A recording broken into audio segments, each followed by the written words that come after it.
Hello, everybody, and thank you again. Asked to speak about crop rotations for grain in a changing climate. I just changed it to crop rotations for a changing climate because I do feel like we all, as farmers, scientists, managers of crop rotations, have some agency in how we adapt and move forward.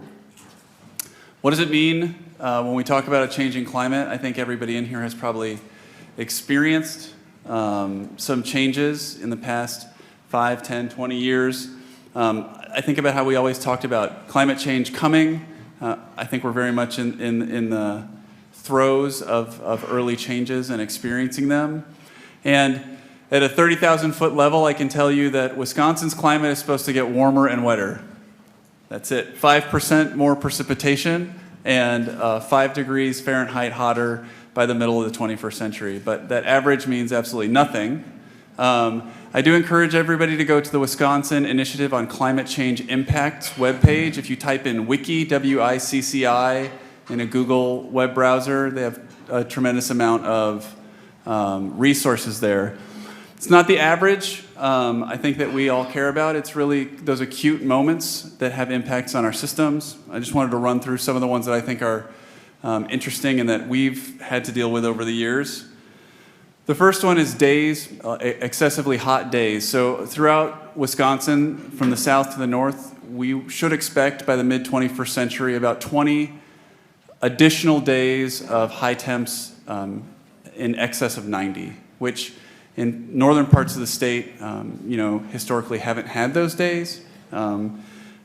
We should see more of that. So potential for drought and excessive evapotranspiration. What's really interesting is we will see more days where the lows don't get that low. So these are days where the lows are warmer than 70 degrees Fahrenheit. We're looking at about 2 weeks in the southern part of the state, maybe a week further north. So think about the impact that might have on pest and pathogen pressure in systems. Winter temperatures, I mentioned that we should see warmer, wetter kind of annual climate. Most of that change is actually going to happen in the fall, winter, and spring, and most of the warming occurs at night. But what this means for the winter is that we're going to see milder winters, which means we're probably going to have more precipitation in the form of rain. We're going to have more of those open soils where we have chances of freeze-thaw, ice sheeting, winter kill in cereal, winter cereals, and alfalfa. And then many of us have experienced this in the last 5 years, but these excessive rainfall events, rainfall events that were once 100-year events are now going to become 50-year events or 25-year events. And this is the number of days in 100 years where we can expect a precipitation event in excess of 4 inches, and just showing that we've got about 2 additional weeks. It's in 100 years, so it's a little bit hard to wrap your mind around, but we should basically see more erratic and some more of these extreme events. So when we think about what we can do in our rotations and where to start, I start thinking about ways that we can build stability and resilience. We often talk about resilience kind of in a hand-wavy gesture, and I think there's a couple things that we're thinking about. Stability in particular is this idea of how do we reduce year-to-year or interannual variability in our systems. And so I'm just going to throw some cartoons up here. On the vertical axis, we have yield. It could be anything you want. It could be net returns. It could be social welfare, whatever it is. And on the horizontal axis, we have time. Let's assume we are talking about yield, and over time your systems have been improving, which I'm sure many of yours have. Every year, our yields shift a bit, right? And we have some systems where those yields are pretty stable year to year, and some where there's a lot more variability. So if we have those kind of moderate fluctuations, we might say we have a highly stable system. And if we have more excessive fluctuations around that mean, we might have a lower stability system. Most of us would like to aim for the green line or the more stable system here. So that's what we think about when we talk about stability in agricultural systems. When we talk about resilience, we're really talking about 2 components: the idea of resistance to a stressor, whether it's drought or flood or frost, and then the recovery or rebound from that event. Here we have same graph, yield over time, And we have systems that are relatively highly resistant or resilient to a stressor, and systems that are less resilient or resistant to a stressor. And we saw this really clearly in 2012 in our long-term cropping systems, where the systems that relied more on minimal tillage efforts for crop production tended to hold on to their moisture more and were able to weather that drought better than some of our other systems. When I think about building these into cropping systems, stability and resilience, I'm going to go to these kind of big ideas that we think about when we start talking about regenerative agriculture. Things like minimizing soil disturbance, keeping the soil covered. In this case, we're really talking about residues, things to actually physically interrupt the impact of rainfall and to also mulch the soils. Maximize diversity, whether that's diversity within a field at any given time, think about multi-species mixes, or maximizing diversity in a crop rotation. Maintaining living roots and integrating livestock. And I know this is a grain conference, but there's a continuum here from things we can do in completely annual systems, moving in a continuum towards integrated and then perennial systems.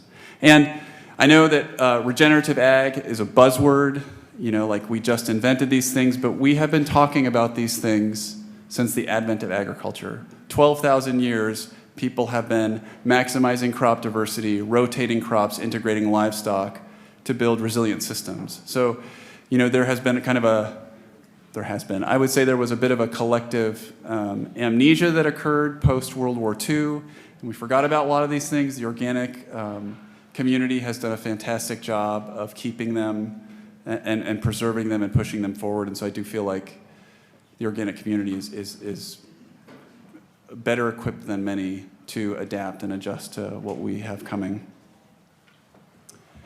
And if we take some time and look retrospectively at some of our long-term cropping systems data, we find that these things seem to, actually work, which probably doesn't surprise those of you who use them. I'm going to talk a little bit today about data from the Wisconsin Integrated Cropping Systems Trial. It's 3+ decades old at this point. It was originally designed to compare organic and non-organic agriculture, but it's now become a fantastic well of data where we can ask and answer lots of questions. So I just wanted to show you that if we look historically at the research that's come out of WICST on things like soil health and soil carbon, we see that things like soil carbon on the left there, and just to give you a sense, I have committed a cardinal sin from an academic standpoint, but I hope it's helpful. I've simplified these axes. The vertical axes are the soil health metrics, so we have soil carbon and microbial biomass, and then the horizontal axes are some relative ranking of those systems, from systems on the left side of those axes that have a little bit of living cover to systems on the right side of those axes that have more living cover. And we can see very good correlations between both microbial biomass and total carbon with respect to living cover. If we look at crop diversity has been really strongly correlated with some of our metrics of active carbon that can mineralize and release nutrients quickly, and very tight correlation between regenerative ag practices, when we think of those as stacked practices, so as you head right on the horizontal axis here, that's adding more and more of those ideas of reducing tillage, keeping the soil covered, maximizing diversity, with soil structure. So the data does show, 3 decades of data, organic and non-organic systems, shows that these kind of large or higher level management practices do impart beneficial results to our soils.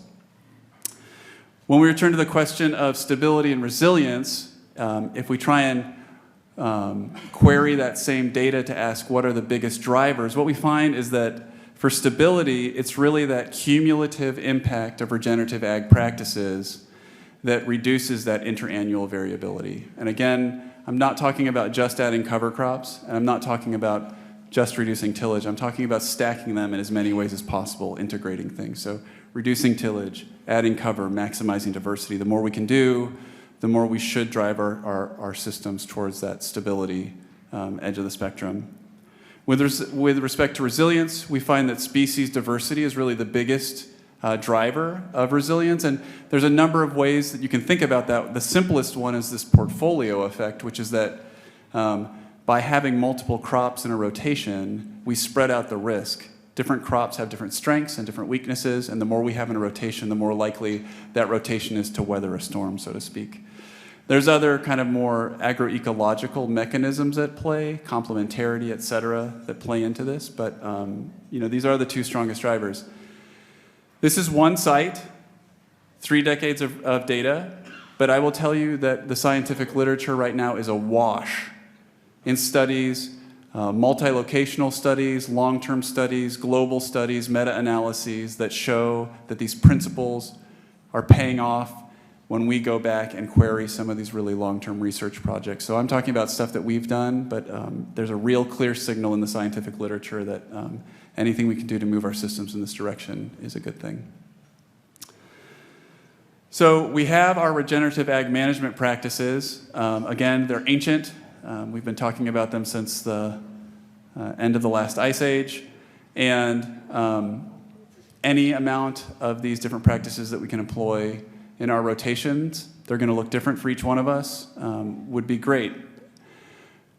Implementing these things are going to help us adapt to the changing climate. And I'm talking about this as something that we think about and do, but I hope Sandy will point out, and I know many of you all experience that these things happen in real time, and every year you're making changes to deal with flooding or to deal with drought in your system. So adaptation is happening. But inclusion of these should increase stability and resilience. They should, if nothing else, keep your yields stable if you're doing them well, and potentially increase those yields. And something that we haven't talked about, which I think is worth talking about, and it's, you could have a whole conference about organics and soil parameters and climate mitigation, but the inclusion or adaptation of these management practices help us adapt to climate change, but they also can potentially play a role in mitigating or reducing some of the worst impacts of climate change for a number of reasons. Many of these will reduce the amount of fossil fuels that we need to use in our systems. If they reduce tillage and the amount we're driving around the field, they're also going to reduce the amount of CO2 that's being lost as we oxidize the carbon in our soils. They can increase nutrient cycling, which is going to reduce the amount of external inputs you might need to use. They're going to improve soil structure, which is not only going to improve water holding capacity, but it's also going to improve aeration, which is going to decrease methane production from your soils. And there are farms out there where you will see increases in soil carbon. It's not going to happen across the board, but that's also an additional benefit to many of these where we could actually see drawdown of atmospheric CO2 to be put into the soils. So I think I've already gone over time. My last point is that this is a positive feedback loop. Positive feedback loops are great things when they are positive feedback loops. A bad positive feedback loop would be like punching a bull and the bull gets mad at you, and so you have to punch him again and then he gets more mad at you. This is, I implement these regenerative practices, I adapt, that adaptation helps to mitigate, and the cycle continues. So with that, I'm going to have Sandy come up and talk about what things look like in the real world. So just a minor correction, I actually no longer am part of Purple Cow Organics, and I'm saying that with great pride, actually, that the company is now off and running on its own after 30 years. So, but again, just to be clear, I still use the products, I still endorse them and help in any way I can to advance, the use of biological products, but the bio changed a little bit. So, and I'll keep that going. But anyhow, this is a picture of a family farm that I grew up on in 1904. I often tell people that, my grandparents, they were products of the 30s and 40s, right? So the fertilizer salespeople would come and they chose not to transition to conventional. So there's portions of fields that I farm, that have never received synthetic input. So that was my basis for getting into organic, was really not getting into conventional farming. I thought it a little dangerous to use this slide because, here we are in a house of education. and if you want me to step off, or there's a big hook that comes in to take me off. But, again, it's interesting to be on a stage and to be in a group of so many brilliant academics, but you're looking at a guy who barely made it out of high school. So, the reality is that I learned early on and am achieving and striving to achieve to be a lifelong learner. So, I'm sure there's things that you will take away from this conference this year, and hopefully in years to come, that change the way you think. Albert Einstein is quoted with saying, we're a product of our thinking, right? So the only way we can change what we do is to change what we think.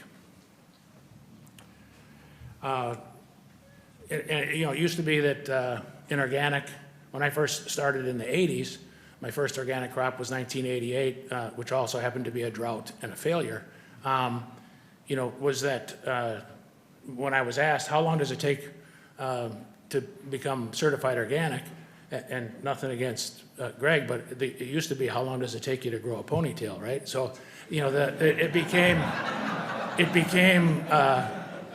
through regulation and guideline, this 3-year deal.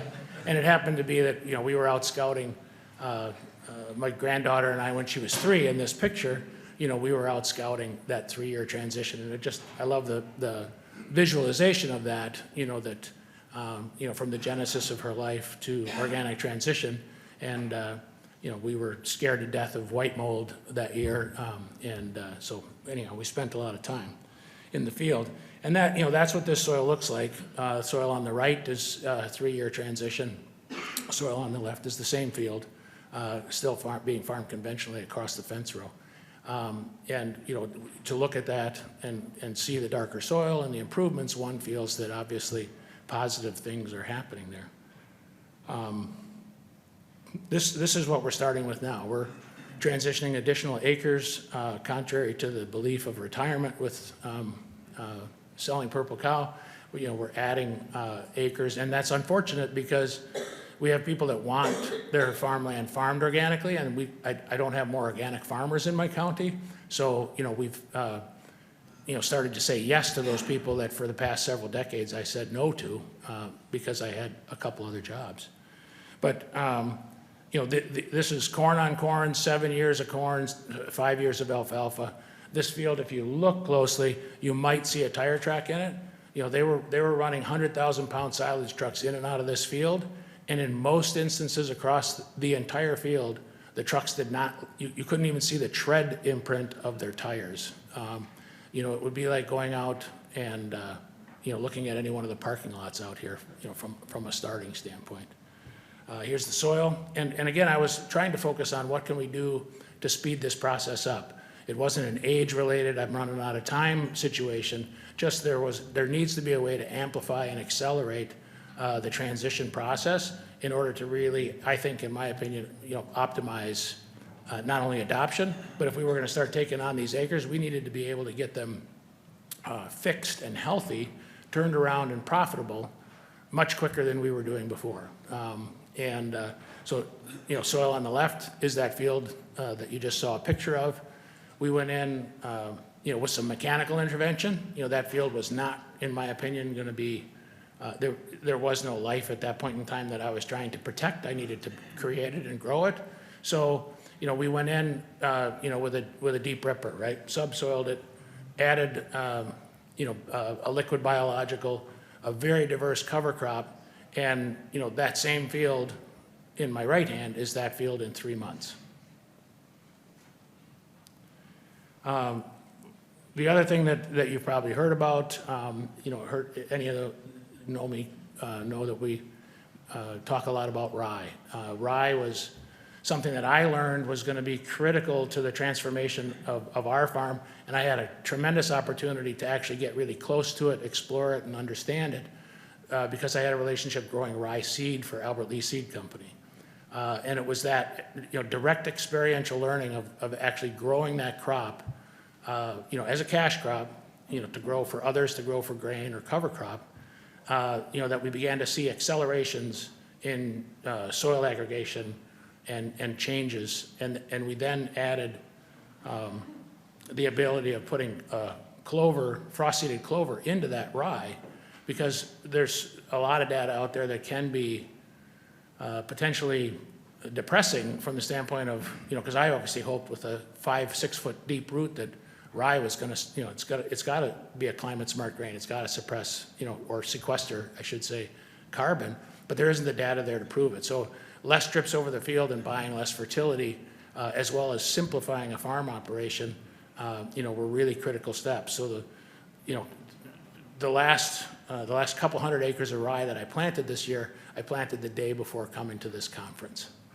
That's something that, my neighbors all know that I'm crazy, so they see me out with a tractor, on January 20, whatever, they're like, oh, whatever, we'll just ignore it. But, this is a field where we did the same exact thing, crazy farmer Sandy out on the road, the year earlier, where we, literally dormant seeded rye, lightly tickled the surface, to work that rye in and, manage the corn stalks on December 7th. And this is just prior to harvest.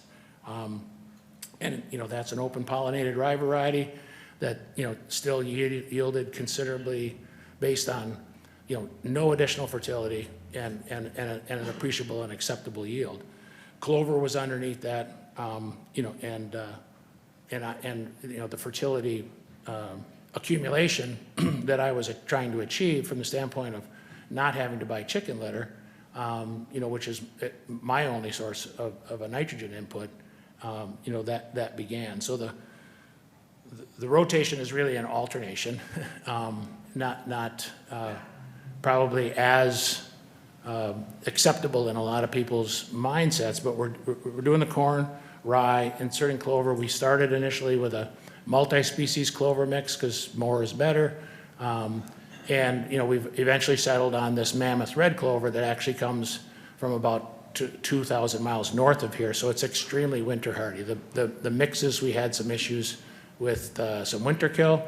This mammoth red clover comes from such an inhospitable, and it's organic, 3,000 acre organic farm up in the very northern reaches of Canada. So that clover has been extremely reliable in the system on our farm. And that clover cover crop, when tested, now, so we harvest the rye, leave all the straw in the field. The other thing I need to mention is my loving appreciation for my grandmother, who actually got me into the composting business at 8 years old. And her mantra was feed the soil, feed the soil, feed the soil. So we leave all that straw from the rye on the field and mow it. This test result is actually from the second mowing in September, before going into winter and getting busy with corn harvest. And so that's just one of the clippings, none of the root nodulation, and none of the roots themselves. We had over 200 units of N, 70 pounds of P, and 300 pounds of K.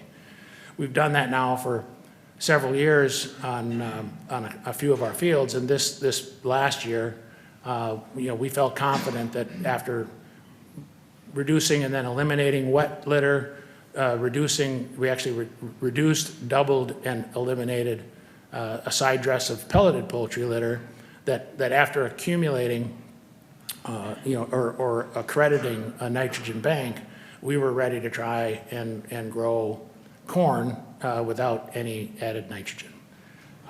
So, granddaughter number 2, that corn she's standing in is that field I'm talking about, that's been through that corn, rye, clover regime 4 growing sequences in a row, and that corn was grown with just 12 units of applied N.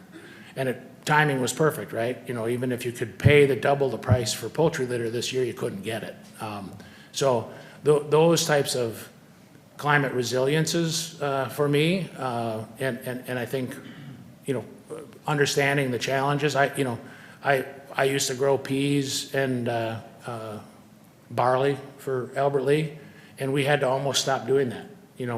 Actually, we did stop doing that because, we just had so many wet springs in a row, and then that threw our, crop plans into complete chaos because the window completely past us for those early spring grains because it was wet and rained and everything else. So the winter cereals, along with the really advancing by many seed companies of shorter season corn hybrids that allow us to get really respectable yields in 75 to 95 days, is where that system really functions for me.